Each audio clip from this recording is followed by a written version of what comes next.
Hey, what's going on everybody? It's Joe from Gadgetry Tech, and in today's video, I'm going to talk about a special little DAC called the Merlin. Now, if you haven't seen this before, it's a pretty unique looking DAC, and this is a collaboration with APOS.audio and Geshelli Labs. Now, Gishelli is known for their DACs and amps. They have some pretty amazing stuff that they sell, and APOS.audio is kind of a mix of a couple things now. So APOS.audio is an online retailer of a lot of different audio equipment, and it's also starting to sell like keyboards and desk mats, keycaps, you name it.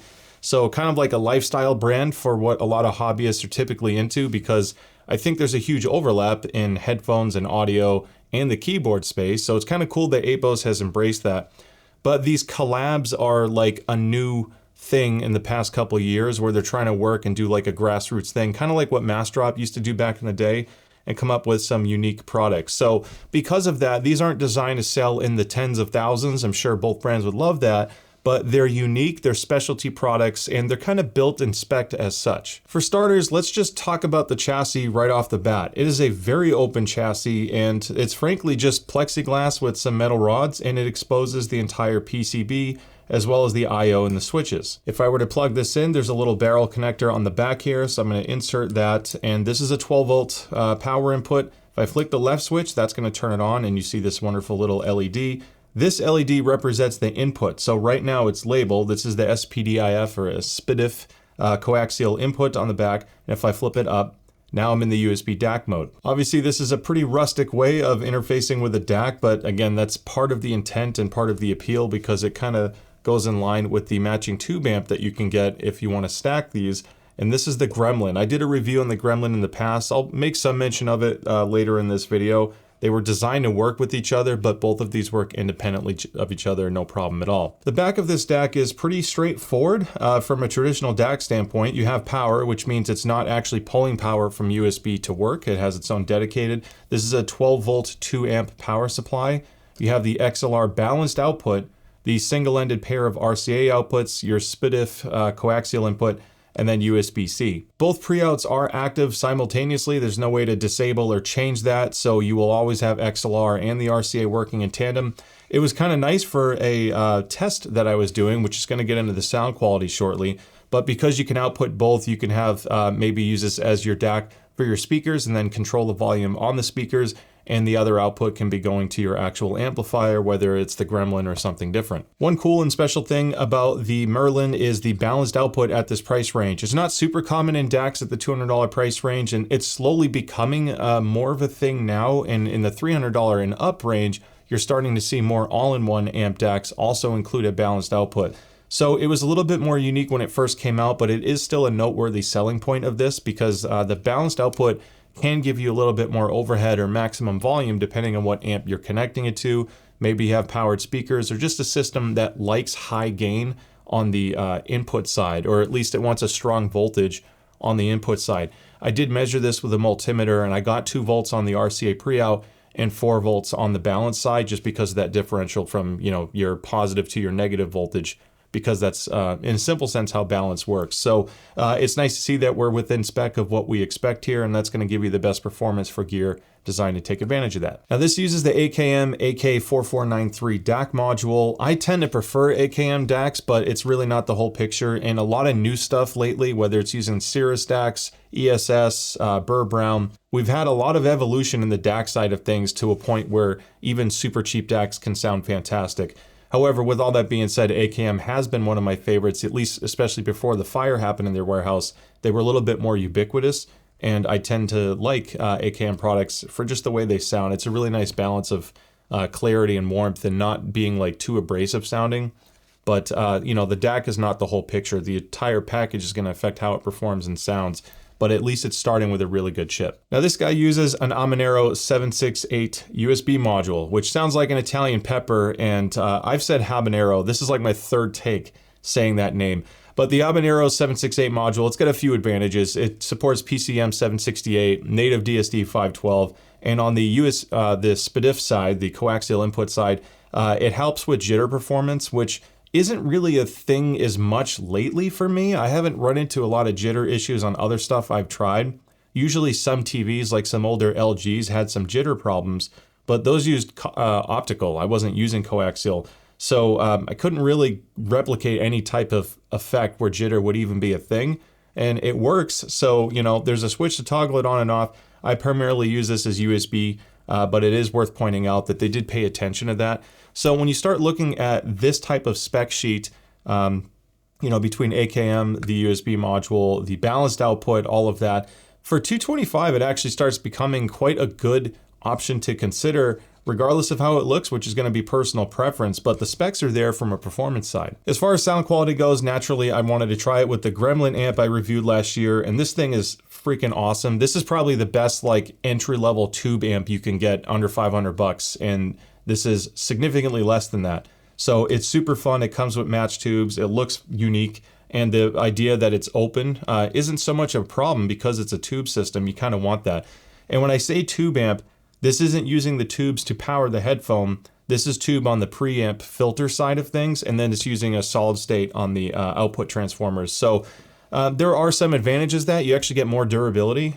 You get pretty good sonic performance and power that you would want for harder to drive headphones, but you benefit from some of the voicing and warmth that the tubes can give you and the distortion they add to make the music kind of sound special. So this is a great amp, and it's not too picky on the DAC side. As long as the signal is good, this thing has so much power, you can really use anything, but you just want it to be clean. This DAC, the Merlin, is incredibly clean. There's no noise to it whatsoever. And I tried single-ended and balanced on both, more than enough volume overhead, and obviously the stackability is really nice.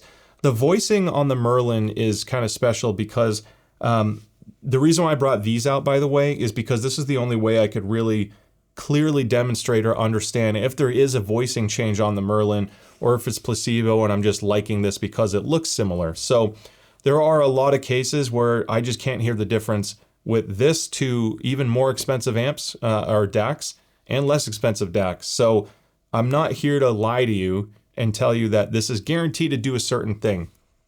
There is some unique voicing properties to it that became apparent on a couple songs. And the way I tested this, I started messing around with different amp DAC combos to hear a quick switch compared to this. So this is the AUN S17 amp. It's a powerhouse of an amp, but what's really nice is that it has a balanced input and a single-ended input. A lot of these balanced amps, or I guess all-in-one DAC units, they have RCA and they have balanced output, and this has simultaneous. So the way I was doing it is I was connecting the output of the Merlin to the input of the AUN amplifier. Then I would just start rolling other DACs and connect that to the AUN amplifier. This amp allows me to press in the volume knob just once to toggle between XLR and RCA. So I spent a little bit of time volume matching them so I wouldn't be able to tell which one was which. It was a fairly scientific thing, I guess. So I had volume matched two DACs connected to the same amp, so when I toggled inputs, they would be at the exact same volume. And then I would play a lot of tracks. With my computer, I created a virtual output device that sent sound out to both DACs at once, so I didn't have to pause my music and choose which DAC I was sending it to. This gave me real-time instantaneous switching. The only delay was pressing in that knob. So I would close my eyes, play a lot of different tracks, press the knob several times and see if I could hear a difference. On a lot of tracks I couldn't. More so on busier tracks. It becomes less of a thing because you have so much more noise to deal with. There's a lot of overlapping tones, and tones don't stand out as much because of that. You know, the macro dynamics and all that craziness, if you will. When I listen to slower, more intimate, very specific sounds that were more focused in the mix, like just a vocal, just a couple of instruments, maybe just a piano, you can hear a little bit of a voicing difference. The other amp or DAC I tested, which is not here, was the Luxon X9 amp DAC all-in-one. It's a $1,000 system. It's wonderful. That one was more noticeably spread out and a little bit more resolving. It uses an R2R ladder DAC. And I could hear a more consistent difference with that because everything sounded a little bit wider. But it wasn't always better because what the Merlin does is it adds just a touch of weight to a lot of different notes. It kind of blunts the bass just slightly. It's super minor, and that's, again, comparing it to the Luxon X9. But there's just a really nice intimacy that this DAC brings. And this is minor. Again, it was only when I was able to create this switching system that I could clearly pick up any kind of a difference on some tracks. Otherwise, if you pause something for more than a minute or two, it really just comes down to the amp and the headphones you're using. That's going to make a much bigger difference. So I brought these out because APOS.audio also sells these. This is the Topping DX5 Mark II and the FIO K13. They're $300-ish. They go for a little bit more, but they also have an amplifier output, and they also have a balanced output on the back. Purely on paper, when you look at just the specs and feature set, these bring in parametric EQ and all these crazy bells and whistles. These are a better deal. So if you are looking for a single solution that's the best thing you can get, I would still consider something like this. And I'm actually doing this really cool roundup of affordable, entry to mid-level amp DAC systems to kind of explain the differences of all of these. So that's coming soon. That's been a lot of progress, but that's why I've had these out. What makes the Merlin special, part of it is the looks. It does have a slightly unique voicing. So that heft that I was talking about, where it adds just a little bit of weight to the notes, it wasn't present on anything else I tried. I could probably go into these over $1,000 category to really start comparing, but there's just something special when the music is right on the slower tracks and you want to add a little bit more connection, like to the soul of the song. The Merlin does a really good job at doing that. I didn't find it staged as wide as, I'm getting ahead of myself for this review. The FIO K13 and the Luxon X9 seem to just present things a little bit wider and more separated to me, whereas this truncates it just slightly. Same thing with the Topping. They're both excellent DACs, but that's really it. And again, this video isn't, I'm hoping I'm not confusing you. Just to be clear, this isn't being purchased, I think, solely for the performance. Part of it is the uniqueness of it and how special it looks and, acts, and you can connect it to things like this and have a pretty funky stack. And I'm here to confirm that if you are considering something kind of funky, this is going to perform to your expectations or better. The performance is outstanding. It's just if you really want a single solution and you want a more finished looking product or something a little bit more traditional, there are still other excellent options out there. I'm just glad that something that looks more like a unique project and custom collab performs to the level it does. I had no issues with it whatsoever. I flicked the switch, USB connection was rock solid, and I used it on my Mac and PC, no problem at all, and really enjoyed listening to music on it. If you are into gaming, this isn't really going to, give you any kind of competitive edge. It's a good DAC. There's no latency issues, highly stable, and it runs cool to the touch. The heat's going to come from the tube system if we were to use something like that. So hopefully you found this video helpful and you learned something new about a fun and exciting little DAC. Again, I have a roundup coming soon with some other good DAC options, and I'll probably include this stack just because when you put these together, it's starting to get closer to the price bracket of some other ones I'm looking at. I will have links in the description below for this. APOS.audio did send this to me for review. I didn't get paid to make this video. You can purchase it wherever you like. It is sold on Amazon. I will have an Amazon affiliate link, which gives me a small kickback, but feel free to buy it separately from that. And because APOS sent this to me, I do use the APOS affiliate link program so they can track where my clicks come from.